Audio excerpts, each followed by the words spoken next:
اور اپنے قبیلے والوں کو تو اللہ کے نبی نے دنیا میں کہہ دیا تھا.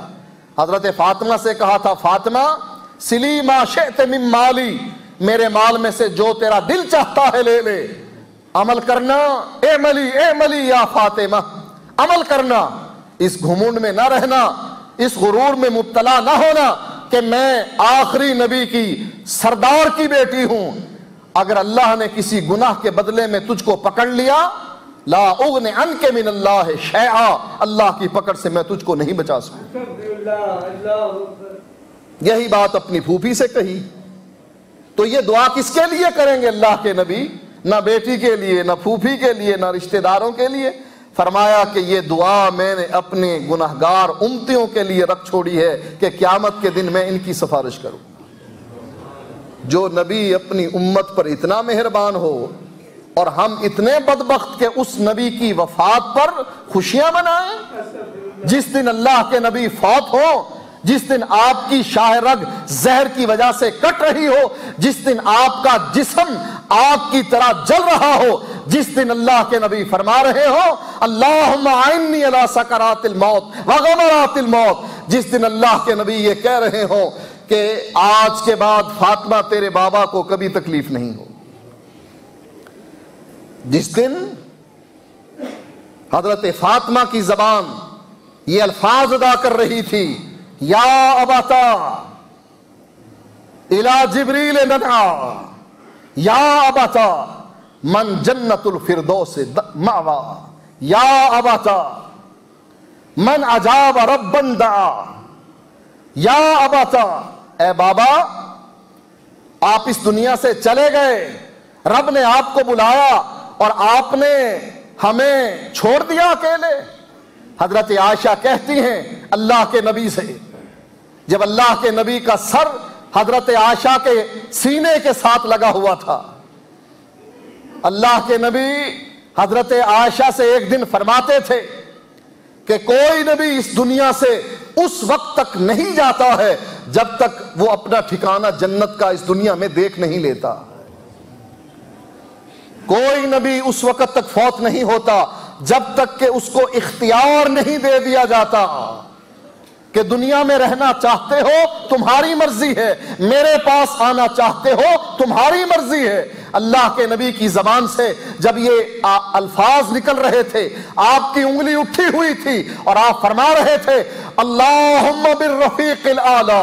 حضرت عائشہ رضی اللہ تعالی عنہ فرماتی ہیں میں سمجھ گئی تھی کہ وہ بات آپ کی سچی تھی جو آپ اس سے پہلے ہمیں کہہ چکے تھے کہ کسی نبی کو اس وقت تک موت نہیں آتی ہے جب تک کہ اس کو اختیار نہیں دیا جاتا.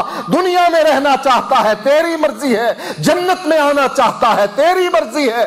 آج اللہ کے نبی کو اختیار دے دیا گیا ہے. آپ کہہ رہے ہیں اللہم بالرفیق الاعلی. ہمیں خوشی کا کوئی اور موقع نہیں ملا؟ اس دن کے علاوہ ہمیں کوئی اور دن نظر نہیں آیا؟ اس مہینے کے علاوہ ہمیں اور کوئی مہینہ نظر نہیں آیا کہ ہم جلوس نکالتے، جھنڈیاں لگاتے، چراغاں کرتے، مبارکباد دیتے، جشن مناتے؟ ہمیں جو دن پسند آیا ہے وہ شیطان کی خوشی کا دن ہے. شیطان نے ہماری امت کی اکثریت کو اس طریقے سے گمراہ کر دیا نیکی کے رنگ میں. وہ اس کو برائی نہیں سمجھتے ہیں، یہ دین میں اضافہ ہے، یہ اللہ کے قانون کی تبدیلی ہے. اگر یہ ثواب کا کام ہوتا صدیق اکبر کرتے یا نہ کرتے؟ حضرت عمر حکمران بنے اور حضرت عمر نیکی کے کاموں میں سبقت لے جانے والے اللہ کے نبی کا جشن مناتے یا نہ مناتے؟ یہ آپ کے دونوں سسر ہیں، حضرت عثمان و علی آپ کے داماد ہیں. حضرت عثمان کے دور خلافت آتا ہے. اگر یہ نیکی کا کام ہوتا حضرت عثمان اس پر عمل پیرا ہوتے یا نہ ہوتے؟ حضرت علی اس کام کو کرتے یا نہ کرتے؟ کہنے کو تم حنفی ہو، یہ سوچو تمہارے امام نے یہ جشن منایا؟ کسی محدث نے یہ جشن منایا؟